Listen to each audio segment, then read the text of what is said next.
तो भाई साहब कमबैक हो तो तेजस्वी यादव जैसा होना चाहिए। हम ये बात इसलिए कह रहे हैं कि जो तेजस्वी यादव का सीट खुद ही फंस गया था, राजद को तो बचा नहीं पाए, लेकिन तेजस्वी यादव अंत समय तक आते आते अब अपना सीट बचा लेंगे। आलम यह है कि अब तेजस्वी यादव लीड करने लगे हैं राघोपुर से, और सतीश कुमार जो है वो बहुत पीछे छूट गए हैं। अब हम आपको लेटेस्ट अपडेट क्या है, आंकड़ा क्या है बताएंगे, लेकिन उससे पहले इस बात को समझ लीजिए कि तेजस्वी यादव पीछे चल रहे थे।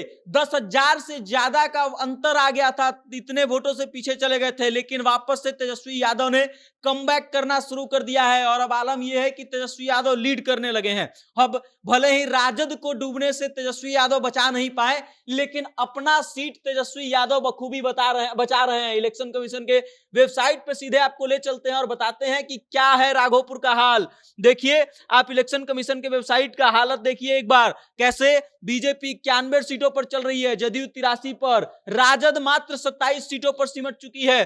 कांग्रेस की बात करें तो 5 सीटों पर है, लेकिन वो कम और ज्यादा होते रह रहा है, मतलब कड़ी टक्कर जो है अभी है। और राघोपुर का हालत अब क्या है ये देखिए। राघोपुर में तेजस्वी प्रसाद यादव जो है अब लीड करने लगे हैं। 30 राउंड की काउंटिंग होनी है, 24 राउंड तक की काउंटिंग हो चुकी है और 24 राउंड तक के काउंटिंग में तेजस्वी यादव अब 10,276 वोटों से लीड कर रहे हैं। आप ध्यान से देखिए, तेजस्वी प्रसाद यादव जो पीछे चलने लगे थे, 10,000 से ज्यादा का अंतर हो गया था, वो पीछे पिछड़ चुके थे। एक समय को ऐसा लग रहा था कि तेजस्वी प्रसाद यादव की खुद की सीट भी फंसने लगी है, लेकिन अब एक बड़ा अपडेट आया है। अपडेट ये कि 24वें राउंड के काउंटिंग के बाद तेजस्वी यादव 10,000 का मार्जिन लेकर के आगे चलने लगे हैं। भाजपा के सतीश कुमार जो लगातार तेजस्वी यादव को पीछे छोड़ रहे थे, वो अब पीछे जाने लगे हैं और लगभग 97,345 वोट ला करके तेजस्वी यादव एक नंबर पर और दूसरे नंबर पर सतीश कुमार 87,069 वोट ला करके दूसरे नंबर पर हैं। 10,276 वोटों का मार्जिन है। वो तेजस्वी यादव जो लगातार इस कारण से चर्चा में आ गए थे कि तेजस्वी यादव खुद के सीट पर पिछड़ गए हैं, वो अब 10,000 से ज्यादा वोटों का लीड ले चुके हैं और अब ये लगभग फिगर साफ होने लगा है कि राघोपुर से तेजस्वी प्रसाद यादव जो है वो जीतने जा रहे हैं, अपनी सीट बखूबी बचाने जा रहे हैं तेजस्वी प्रसाद यादव। दूसरी तरफ बात करें तो एक कैंडिडेट है जो इंडिपेंडेंट है,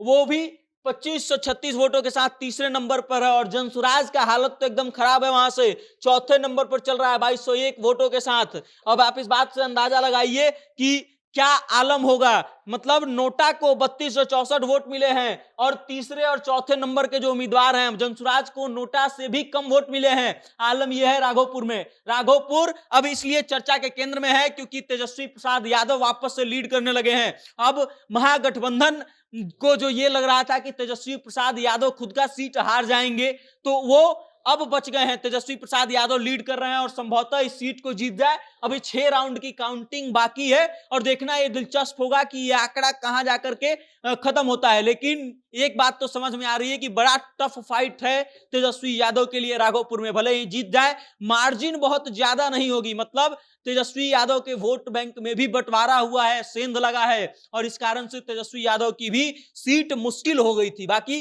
अब आप इस खबर को लेकर के क्या सोचते हैं, अपनी राय कमेंट करके हम तक भेज दीजिएगा और देखते रहिएगा जनता जंक्शन। बहुत बहुत धन्यवाद।